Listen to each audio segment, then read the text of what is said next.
This is a quick tutorial on getting the best from compass applications on an iPhone and probably other smartphones. Before I start, there seems to be quite a bit of disinformation about on YouTube and on the web, so I wouldn't follow any other advice. I'd listen to what I'm saying here and follow these simple steps. Okay, I want to use the compass on my phone. So I've turned it on. Here's the compass application. I'll launch that. Now, this is step 1. Look at the screen. It seems to be running as normal. I don't care. First thing to remember, if you're running a compass using application, you must calibrate. If you've already calibrated in the last 24 hours, don't worry, okay? You probably don't need to do it that often. But if you haven't calibrated in 24 hours, calibrate, okay? Remember, no message tells you this. You have to remember in your head, right? So if you're using a compass application, calibrate it. You'll get the best results. Okay, that was point 1.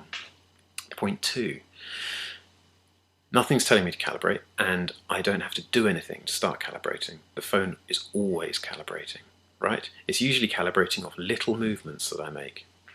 I'm going to give it some big movements. These movements are going to help it calibrate really well, right? So, step 2, we don't have to do anything special, right? This is something you don't even have to do. That's the easiest step possible. So, nothing special to do, right? Step 3 is we have to do some simple movements on our phone. So I've launched the app, there's no message. Here's what we do. We hold it up, we leave it for about 5 seconds. We then turn it like a steering wheel, right, onto its side, put it into landscape, leave it for about 5 seconds. Turn it again like a steering wheel, leave it with the home key at the top for about 5 seconds. Turn it once again like a steering wheel. Now the home key is at the other side. Leave it for about 5 seconds. So we've done a full rotation of the wheel, yeah? What we do now is we lie it flat on its tummy. We keep it there for about 5 seconds. Notice I kept the app from locking up there, from sleeping. Leave it on its tummy for about 5 seconds. Now turn it over, point it at the sky. Leave it for about 5 seconds. Now, some things are very important here. When we turn it, we have to turn it like a steering wheel. This is really important. Turning it like a screwdriver, like a screw, won't do anything. That's not good, okay? Has to be like a steering wheel. And you have to lie it on its tummy, and you have to lie it on its back. Exactly how long you leave it there doesn't matter too much. Exact order you do it in, that doesn't matter too much. What's important is that you get it pointed in these different directions. Yeah, on its tummy, on its back.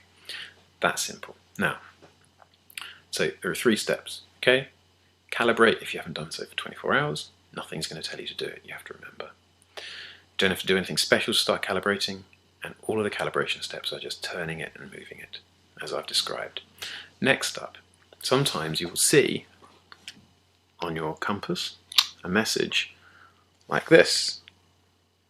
Compass interference. Now, 2 causes of this. Either your compass isn't calibrated or you're near interference. We know it's not calibration because we've calibrated our phone. Great, right? We know it's got interference.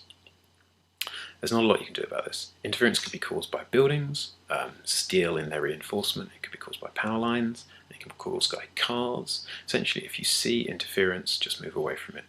There's nothing your phone and there's nothing any compass ever can do about interference. It's just that the Earth's magnetic field that the compass relies on is being warped and it's being bent by bits of metal and stuff like that. Nothing you can do. You have to move away from those bits of interference, and then the compass will work fine. Okay, so a few tips there.